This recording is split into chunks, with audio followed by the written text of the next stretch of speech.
convoitise que vous aviez autrefois. nimwishushanye n'irari mwagiraga kera Quand vous étiez dans l'ignorance. igihe mwari mukiri injiji. On ne doit pas laisser les gens continuer leur vie ntabwo tugomba kureka abantu bakomeza Leur imibereho vie. yabo ya kera païenne, continuer cette vie-là après avoir cru. ngo bakomeze imibereho yabo ya gipagani baramaze kwizera. Non. Oya. Celui qui a cru en Christ uwizeye Kristo doit changer de vie. agomba guhindura imibereho ye Comme des enfants obéissants. nk'abana bumvira. Ne vous conformez pas au convoitise que vous aviez autrefois. nimwishushanye n'irari mwagiraga kera Quand vous étiez dans l'ignorance. igihe mwari mukiri injiji. Mais ahubwo celui qui vous a appelé saint. ahubwo nk'uko wabahamagaye ari uwera Vous aussi, aba ariko namwe soyez aba saints ariko namwe mubabera dans toute votre conduite. mu ngeso zanyu zose. C'est ce que Paul enseignait. ibi nibyo C'est ce que Pawulo Pierre disait aux yigishaga gens. nibyo Petero yabwiraga abantu. Soyez saints dans la conduite. mube abera mu ngeso zanyu. Ce qu'il est écrit, nk'uko byanditse vous serez saints muzababera car je suis saint. kuko nanjye ndi uwera. Et si vous évoquez comme père, kuko nk'uko uwo mwita data celui qui juge selon l'œuvre de chacun, ari we uca urubanza buri wese sans exception de personne, atarobanuye ku butoni, conduisez-vous avec crainte nuko mugende mutinya pendant le temps de votre pèlerinage. mumare iminsi y'ubusuke bwanyu mutinya. Pourquoi? kubera iki? Sachant que kuko muzi yuko ce n'est pas des choses périssables, ce n'est pas des choses périssables, ibyo mwacungujwe pas de l'argent ou de l'or, ibyo mwacungujwe muve mu que vous ngeso êtes rachetés zitagira umumaro de la bonne manière mwatojwe na ba de sekuruza banyu, vivre atari ibyangirika nk'ifeza cyangwa que vous avez izahabu, hérité de vos pères, ibyo mwarazwe na ba mais sogokuru par le sang banyu, précieux de Christ. ariko ahubwo mwacungujwe amaraso ya Kristo. Voilà comment Pierre parlait. uku niko Petero yavugaga. Et kandi verset 12. umurongo wa 12 Deuxième Pierre 2:12. Petero wa kabiri 12. C'est Pierre qui parle. ni Petero Il uvuga s'adresse aux croyants. arimo abwira abizera. Petero wa mbere 2:12. Ayez au milieu des païens mugire une bonne conduite. mugire ingeso nziza hagati y'abapagani. On doit dire ça aux croyants. ibi ngibi mugomba kubibwira On doit abizera. leur prêcher ça. ibi ngibi mugomba kubibwira Ayez au milieu des païens mugire une bonne conduite. ingeso nziza hagati y'abapagani, Afin que là même où ils vous calomnient, kugira ngo nubwo babasebya comme si vous étiez des malfaiteurs, nk'abakora nabi, ils remarquent babone ko vos bonnes œuvres. nibabona imirimo yanyu Et myiza glorifie Dieu izabatere guhimbaza le Imana jour où il les visitera. ku munsi wo kugendererwamo.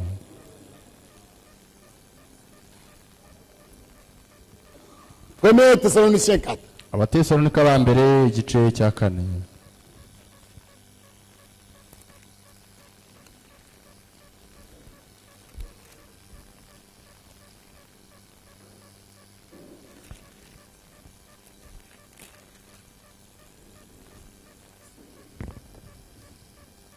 Du verset 1 à 9.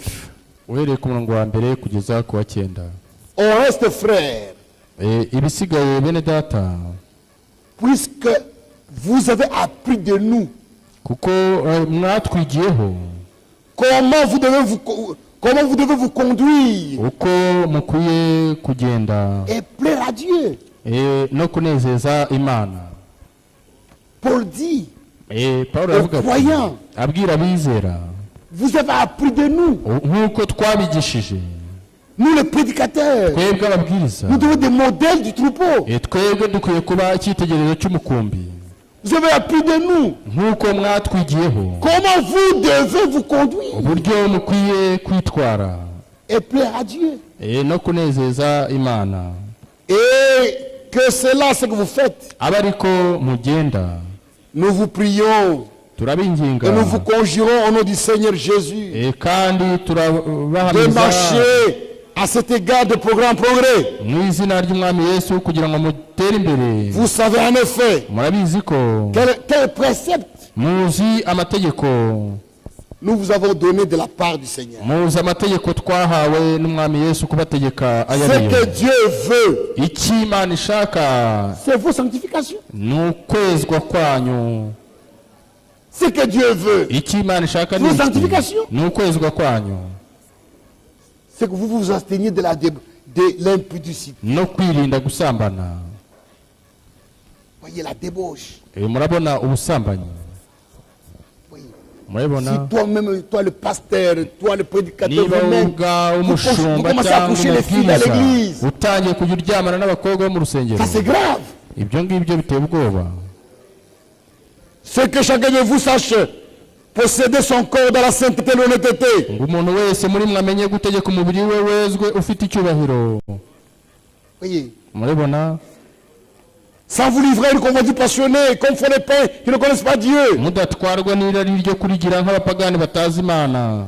Verset 7. Umurongo wa 7. Car Dieu ne vous a pas appelé à l'impureté, Imana ntiyaduhamagariye mais à la kwanduzwa, sanctification. ahubwo yaduhamagariye kwezwa. Celui donc qui rejette ses préceptes, Nicyo gituma uyirengagiza ibyo ne rejetez pas un homme, ataba ari umuntu yanze, mais Dieu qui veut aussi donner le Saint-Esprit. ahubwo aba yanze Imana iha mwebwe umwuka wayo wera.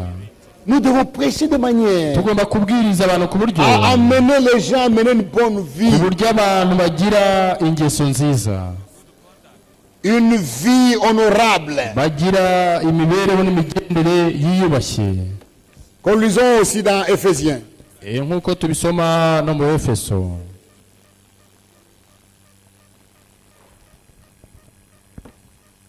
Voici donc ce que j'ai dit.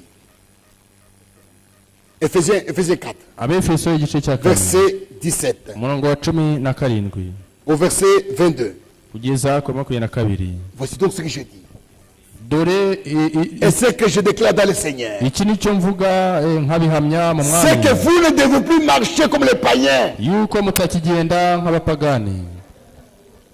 On doit dire ça aux chrétiens. Iki tugomba kubibwira abakristo, Vous ne devez plus marcher comme les païens. uti ntabwo mukwiye kugenda nk'uko abapagani bagenda, Qui ne connaissent, qui marchent sur la pensée que sont la volonté de leurs pensées. bakurikiza ibitagira umumaro byo mu mitima yabo. Ils ont l'intelligence obscurcie. Ubwenge bwabo buri mu mwijima, Ils sont étrangers à la vie de Dieu. kandi ubujiji buri muri bo, À cause de l'ignorance qui est en eux. no kunangirwa kw'imitima yabo, À cause de l'endurcissement de leur cœur. byabatandukanije n'ubugingo buva ku Mana. Voyez. Murabibona, Ayant perdu tout sentiment. kandi babaye ibiti, Ils se sont livrés à la dissolution. biha Pour ubusambanyi construire d'impureté bwinshi, jointe à la cupidité. gukora iby'isoni nke byose bifatanije no kwifuza. Mais vous, Ariko ce n'est mwebweho pas ainsi que vous avez appris Christ. ntabwo ari uko mwize Kristo. Si Dieu vous l'avez entendu, Niba mwaramwumvise et si vous confondez à la vérité kandi qui est en Jésus, mukigishwa c'est nawe, en vous que vous avez été instruits à vous dépouiller. mukigishirizwa muri we ibihura no Iyo kuri gabo de vie Yesu, passée. bibabwiriza iby'ingeso zanyu za Vieil kera, homme qui se corrompt par les convoitises trompeuses. ko mukwiriye kwiyambura umuntu wa kera uheneberezwa no kwifuza gushukana. C'est ce que Pierre, Ibi nibyo Paul, Petero, il Pawulo, répétait aux croyants. nibyo bahoraga basubiriramo abizera.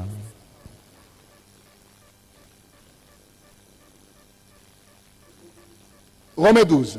Abaroma 12.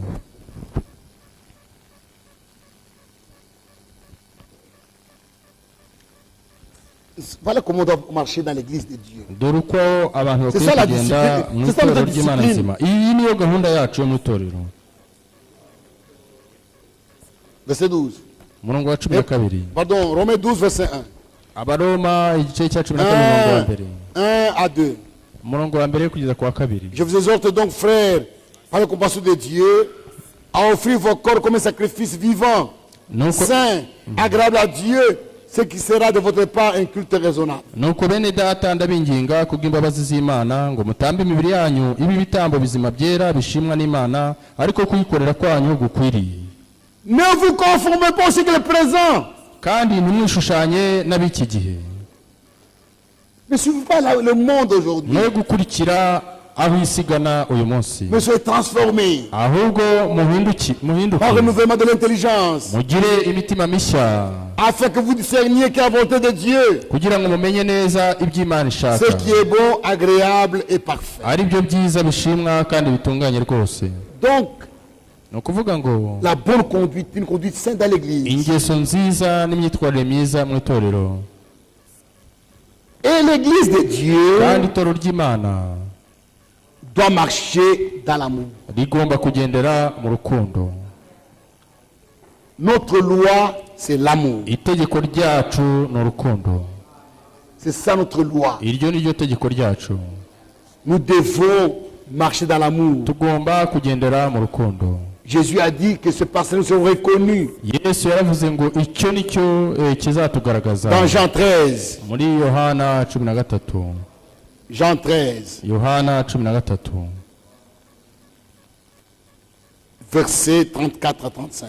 umurongo wa 34 kugeza 35. Je vous donne un commandement nouveau. ndabaha itegeko rishya. Aimez-vous les uns les autres. ngo mukundane bamwe ku Comme bandi. je vous ai aimé. nk'uko Vous aussi aimez-vous les uns les autres. ariko namwe mukundana. Ah, c'est si tous connaîtront que vous êtes mes disciples. ibyo ni byo bose bazamenyeraho Si vous avez de l'amour les uns pour les autres. ko muri abigishwa banjye nimukundana. L'amour vécu. urukundo ruranesha. L'amour supporte tout. L'amour urukundo pardonne. rwihangana L'amour byose. excuse. urukundo rurababarira. Nous devons nous supporter. tugomba kwihanganirana.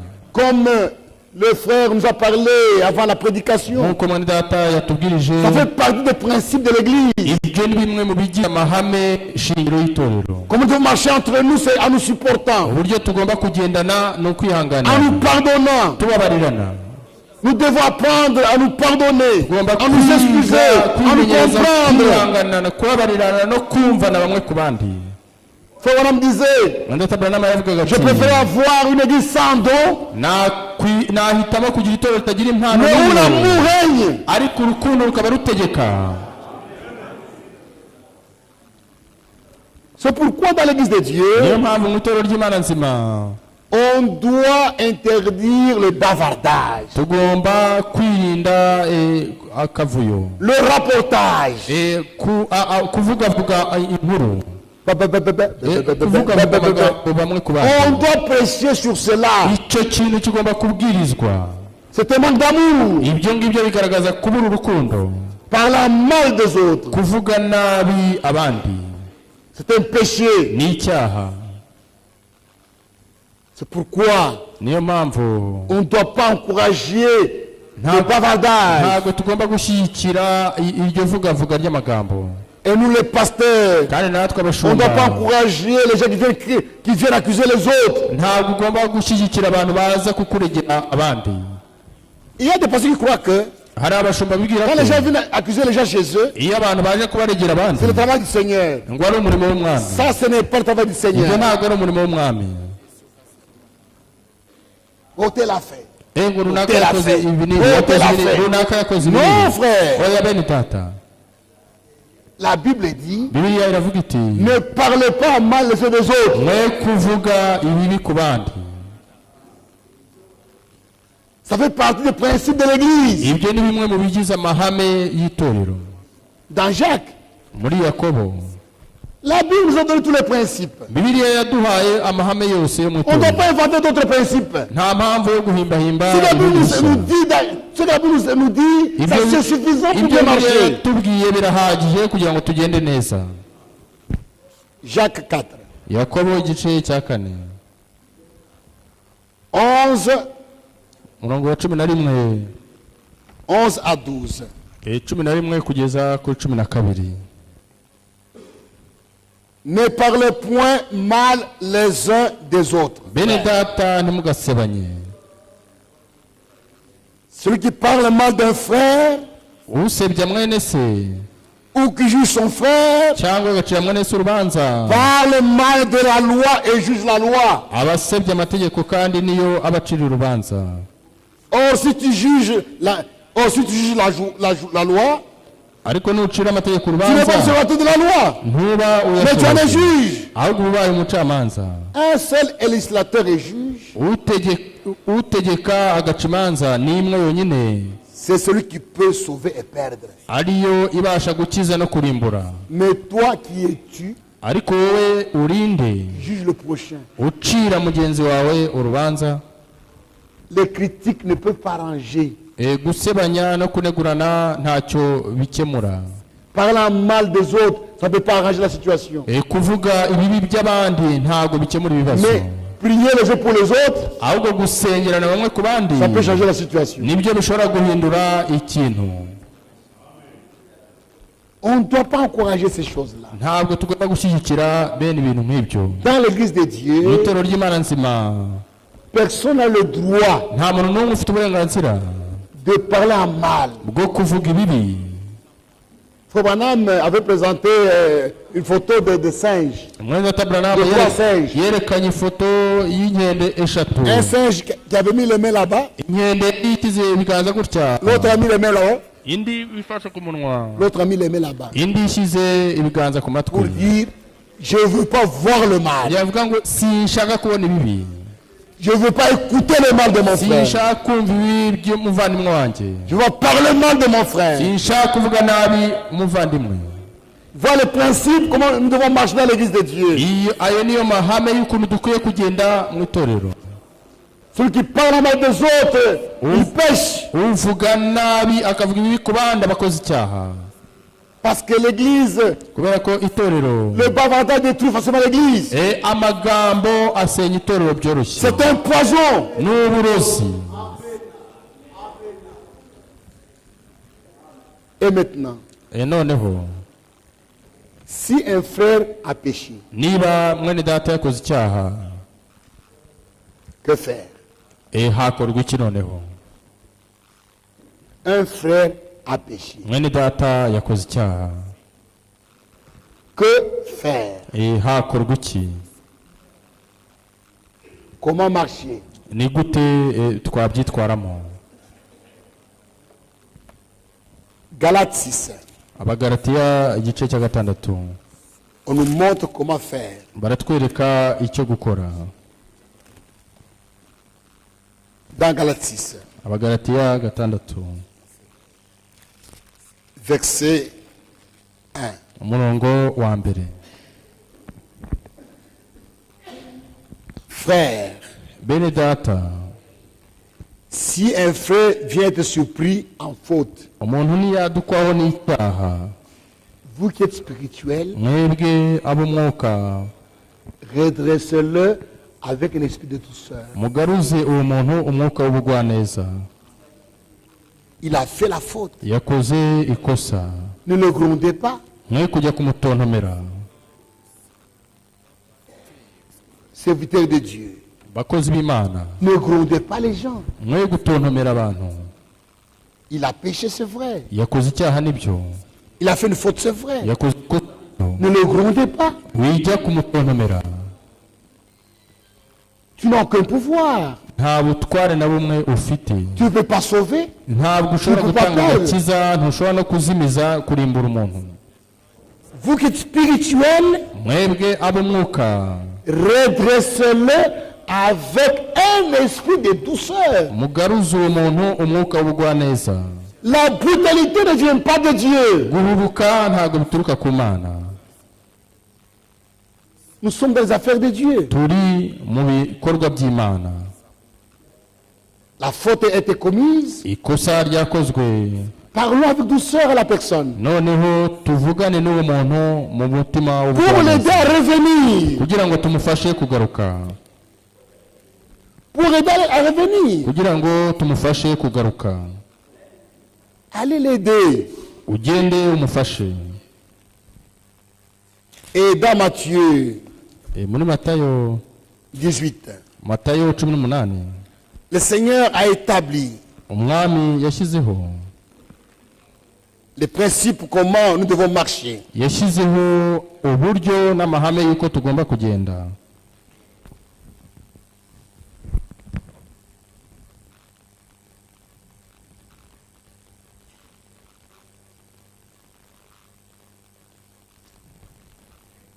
Quand quelqu'un a péché contre toi, niba umuntu yagucumuyeho, Pierre pose la question. Petero abaza ikibazo, Je veux pardonner combien de fois? nzamubabarira inshuro zingahe? Combien de fois pardonner quelqu'un? bati ni inshuro zingahe umuntu yababarira umuntu Il fait une faute, akoze ikosa il demande pardon. agasaba imbabazi Après quelques jours, il recommence encore. nyuma y'iminsi runaka akongera agatangira. Ne vous fâchez pas. we kurakara Ce n'est pas... celui qui pardonne, c'est Dieu. ubabarira ni Imana, Ce n'est pas toi. ntabwo ari wowe ubabarira. Tu te fâches pourquoi? none urarakazwa n'iki? L'œuvre de la rédemption, c'est son œuvre. umurimo wo gucungura ni umurimo w'Imana ubwayo. Verset 21. Alors Pierre s'approcha de lui et dit, Seigneur, nuko Petero combien de fois pardonnerai-je à mon frère lorsqu'il péchera contre moi? aramwegera aramubaza ati databuja mwene data nangirira Sera nabi jusqu'à cette fois. nzamubabarira kangahe? ngeze karindwi? Jésus lui dit, Yesu je aramusubiza ne te ati dis pas jusqu'à cette fois, sinkubwiye yuko ugeza karindwi, jusqu'à 70 fois cette fois. ahubwo yuko ugeza 77. Il faut qu'il pêche contre toi 490 fois. birasaba ko agucumuraho inshuro 490.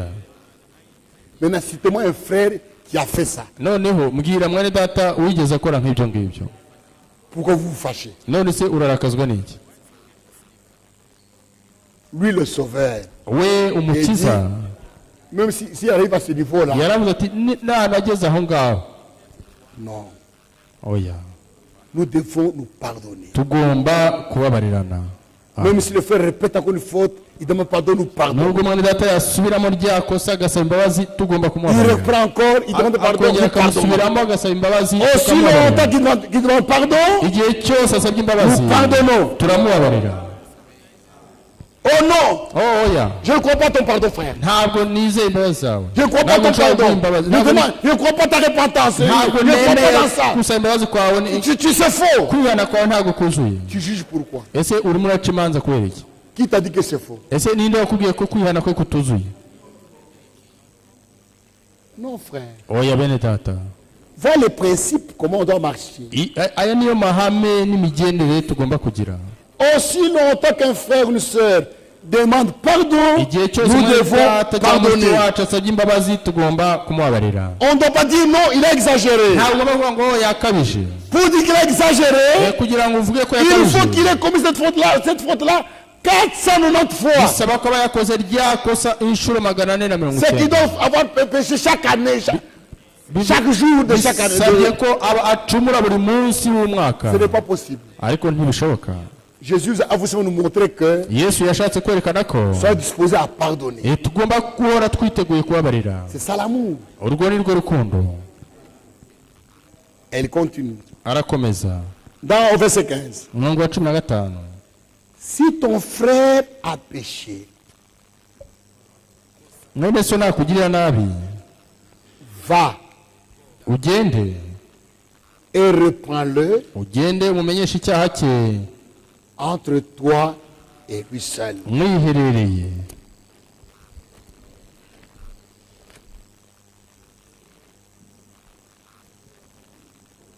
Si ton frère a péché, niba mwene so yakoze icyaha, va genda et reprends-le entre toi et lui seul. ugende umumenyeshe icyaha cye mwiherereye.